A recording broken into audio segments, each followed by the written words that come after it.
To view the purchase report, the user must first navigate to the procurement menu. Then click on the reports submenu and select the purchase option. This action will open the homepage of the purchase report section. A form will appear where the user can enter the search criteria for generating the report. The user should begin by selecting the business unit for which the purchase report needs to be created. Then select the payment methods in which the transaction is done. This option can be left blank to fetch the transaction done in all payment methods. This is a generic function across reporting. If no value specified for a field, then all the values will be considered. The user can select the type of transaction to be filtered, like purchase, refund purchase, service purchase, or refund service purchase. Once done, the user can select the supplier involved in the transaction.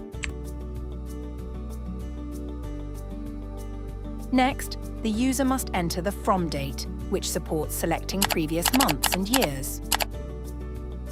Then select the to date as per the reporting requirement. By default, the from and to date will be start date and the end date of the current year. Cost center details can be entered to filter out the reports accordingly. Similarly, currency-based reports can be generated by selecting a currency from the drop-down list. Based on the selected currency, all available transactions will be fetched. Reports can also be filtered by entering a reference number or a special reference number of a specific purchase transaction. The system will fetch relevant data accordingly.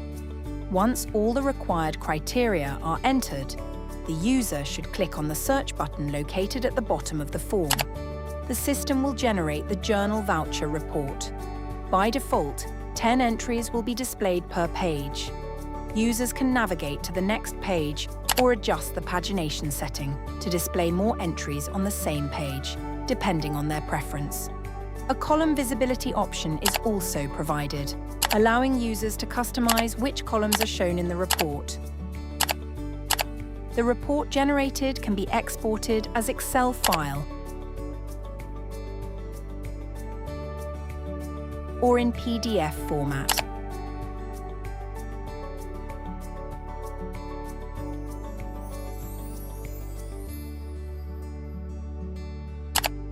If the user wishes to change the search criteria, they can simply click on the search criteria option again to update their inputs.